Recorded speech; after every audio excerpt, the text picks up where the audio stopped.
Bonjour tout le monde, alors tel que convenu avant les fêtes, nous revoilà, nous sommes en janvier, vous êtes à vos premières heures de retour au travail, c'est déjà fait, vous êtes de retour à la maison peut-être même.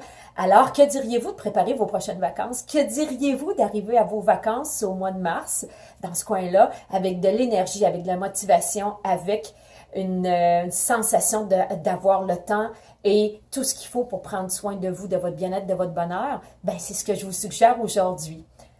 Ça va être assez simple comme préparation. Quelques trucs, je vous les donne dès maintenant. La première question à se poser, en retournant au travail demain, regardez votre situation, regardez votre classe, votre groupe, regardez votre école si vous êtes directeur d'école et demandez-vous qu'est-ce qui est grave, qu'est-ce qui est important, qu'est-ce qui est urgent.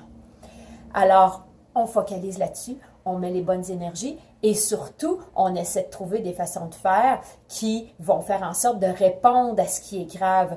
Si c'est au niveau de la santé, de la sécurité, du bien-être des enfants et de nous aussi, de la dignité et du développement des enfants, on regarde ce qui concerne ces sujets-là et on focalise et on met des choses en place et on demande à des collègues, à des professionnels de nous aider si tout ce qu'on a déjà fait ne fonctionne pas très bien. Alors, en ce début d'année, on regarde ce qui est grave, on place les bonnes énergies au bon endroit et on focalise là-dessus. Mais tout de suite à côté de cette case-là, on devrait aussi se demander qu'est-ce qui va bien, dans quoi je suis bon, dans quoi les enfants réussissent, quelles sont les personnes qui sont compétentes et dans quel domaine, dans quelle situation, et mettons beaucoup d'efforts sur ces situations. Tapons-nous dans le dos, répétons ce qui fonctionne bien, réitérons, répétons aux enfants dans quoi ils sont compétents, dans les situations où ça fonctionne bien, où ils répondent à ce qui est demandé, où ça ne déborde pas.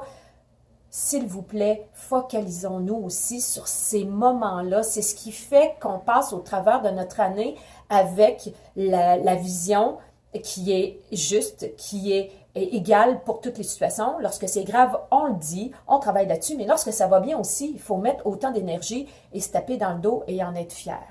Ensuite de ça, c'est le début de l'année, c'est le temps des résolutions. S'il vous plaît, au lieu de vouloir vous débarrasser de ce qui ne fonctionne pas, d'une mauvaise habitude, essayez de vous demander qu'est-ce que vous voulez acquérir de nouveau ou qu'est-ce que vous voulez adopter. Et là, c'est la même chose pour les enfants. Alors, au lieu de demander à un enfant d'arrêter de pousser dans le rang, on va lui demander qu'est-ce que tu peux faire pour que ça se passe bien dans le rang. Alors, au lieu de lui demander, comme on ferait avec un adulte, arrête de fumer, on devrait lui dire, viens, on va faire en sorte que tu aies une meilleure santé. Alors, lorsque je demande à l'enfant d'être dans le rang, puis que je lui dis qu'il a le droit d'être fâché, qu'il a le droit même d'avoir le goût de pousser, mais qu'il n'a pas le droit d'appliquer ces gestes-là, de les faire au service de garde, à l'école ou peu importe l'endroit, c'est de lui dire, adopte le comportement d'avoir les poings le long de ton corps, de venir me voir, de taper du pied pour démontrer que tu es fâché, de prendre quelques pas à côté du rang afin de nous suivre, mais d'être libre, d'avoir personne qui te dérange. Tout ça, c'est pour qu'on parle à notre cerveau et qu'il ait des références positives afin qu'il ait le goût, qu'il soit motivé à aller de l'avant. Alors, je vous donne encore un exemple. Si vous voulez être en santé, c'est plus facile de dire à votre cerveau, OK, ce matin, je me lève, je vais être plus en santé. Donc, ce midi, je prends mes espadrilles et je vais faire du sport au lieu de dire, je devrais pas rester assis, je devrais pas manger autant, je devrais arrêter de fumer. Alors, parlons à notre cerveau, parlons aux enfants en leur disant, voici ce qui est attendu, voici sur quoi on va mettre nos énergies et on va encourager. Alors, si vous voulez en savoir plus sur tout ce qui est c'est grave ou c'est plate, parce que là, on vient d'effleurer ça, chapitre 1 de mon livre, alors tout est là. Si jamais vous voulez avoir plus d'informations sur nos formulations afin d'adopter des nouvelles façons de faire, des nouvelles façons de voir, des nouvelles façons de parler, chapitre 3, c'est dans le coin de la page 141.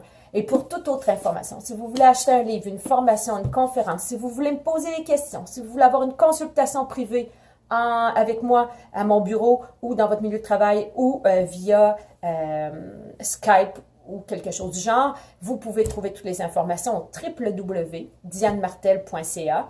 Et si vous êtes audacieux et que vous voulez faire comme le service de garde de l'Académie Sainte-Thérèse à Montréal, Il y a un spécial pour vous. Alors, cette équipe-là a décidé d'acheter un livre pour chaque membre et à chaque réunion, ils travaillent ensemble et ils se parlent de leur lecture et ils se disent sur quoi ils veulent travailler ou sur quoi ils veulent mettre l'accent parce qu'ils le font déjà de bien et ils veulent continuer dans ce chemin-là. Alors, si jamais vous voulez vous payer ça, si vous voulez faire autrement qu'une formation, je vous invite à me communiquer et je m'engage à aller vous le livrer personnellement et à passer 1 heure ou 2 en compagnie de votre équipe pour qu'on débroussaille tout ça et pour qu'ensuite vous puissiez travailler avec le livre toute l'année durant. Alors, c'est une invitation que je vous lance. Merci à l'Académie Sainte-Thérèse qui a lancé cette idée, cette initiative. J'attends de vos nouvelles, écrivez-moi, appelez-moi et on se revoit bientôt pour une autre capsule. Merci à vous et bonne année. Au revoir.